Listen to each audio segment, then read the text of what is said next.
नमस्कार मंडळी, नव्या रेसिपीमध्ये तुमचं स्वागत आहे. आज अशी भन्नाट रेसिपी, नवीन रेसिपी करायची आहे. बघा भुशेरी सांडगा. हे बघा, आपण कुरवड्या करतो ना, आणि कुरवड्या केल्यावर त्याचं चू निघतं ना, म्हणजे ते गव्हाचं जे टरकल असते का, त्याचा सांडगा केलेला असते. हे त्याला भुशेरी सांडगा म्हणते. तर हे बघा, एवढा भुशेरी सांडगा घेतलाय. हे बघा, असा कांदा चिरलाय मस्तपैकी. हे बघा, एक खलबत्यात लसूण कुटलेला आहे. हे बघा, एवढा घेतलाय. आणि हरभऱ्याची डाळ भिजू घातलेली आहे. तर चला मंडळी, करू आपण आता नवीन रेसिपी अशी भन्नाट भुशेरी सांडगा. भुशेरी सांडगा करायला बघा, कढईमध्ये तेल ठेवलंय. तेल चांगलं कडक झालंय. बघा, जिऱ्या मोहऱ्या आणि बघा लसण.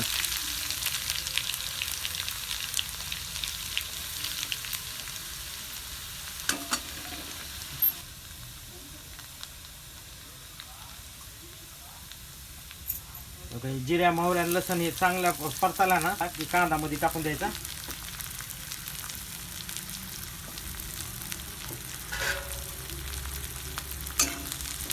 कांदा बी चांगला फ्राय करून घ्यायचा त्याला.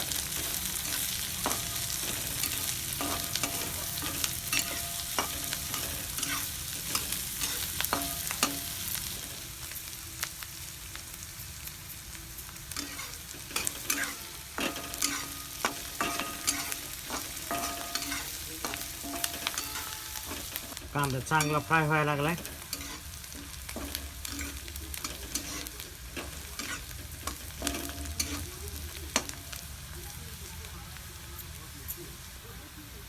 कांदा चांगला फ्राय झाला ना, आपण भिजू घातलेली हरभऱ्याची डाळ टाकून द्यायची.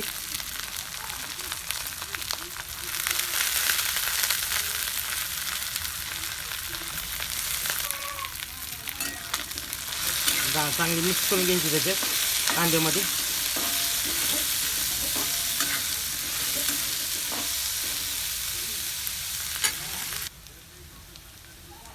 हळद, थोडी हळद टाकली आहे. एकदम भारी भन्नाट अशी रेसिपी ही भुशेरी सांडगीची. लय भारी लागते ही सांडगा खायला. बघा, लाल तिखट टाकले थोडं. एकदम भारी चव. थोडी आंबूस, थोडी आंबूस लागते ना, थोडी आंबूस लागते, पण एकदम भारी लागतंय भुशेरी सांडगा. मीठ टाकले थोडं.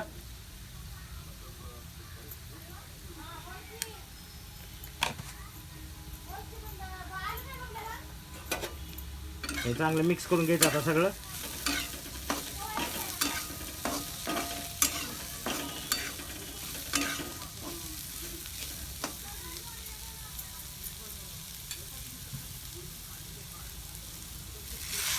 बघा, थोडं पाणी टाकलंय. पाणी कशाला ग? पाणी ते सांडगा शिजायला पाणी टाकलंय थोडं. आणि तू तर म्हणली मग म्हणजे घट्ट असते सांडगा म्हणून. घट्टच का? आता ह्याला काय उकळी फुटू द्यायची का? आता हे बघायला उकळी फुटू द्यायची चांगली, आणि मग भुशेरी सांडगा टाकायचा यामध्ये. हे बघा, शेंगदाण्याचं कूट आहे. शेंगदाण्याचं कूट टाकायचं. 2 चमचे टाकले कूट शेंगदाण्याचं. बघा, म्हणजे 2-2.5 चमचे टाकले शेंगदाण्याचं कूट.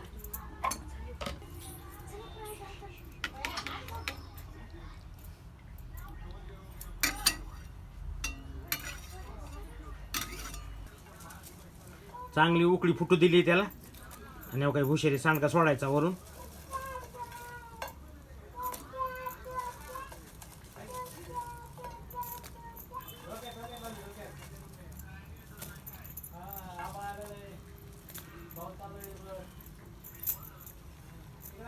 एकदम भारी रेसिपी आजची. आता याला हलवायचं का बाय? आता मिक्स करून घ्यायचं घ्यायला चांगलं. आता ह्याला शिजू द्यायचं का? किती वेळ शिजते हे?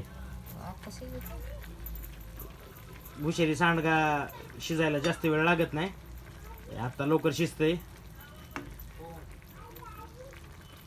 सगळंच हे करायचंय का? ते मस्त पाण्यात बुडवायचं का रशी? हे बघा,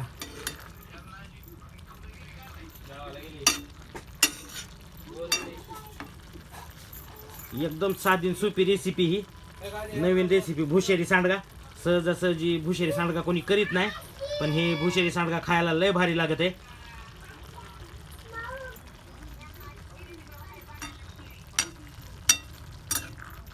आता हे पाणी आटून घ्यायचं का सगळं ह्याच्यातलं. आता ह्याच्यातलं पाणी आटून घ्यायचंय, मग भुशेरी सांडगा खायला तयार होणार आहे. झाकून ठेवायचं 2 मिनिटं.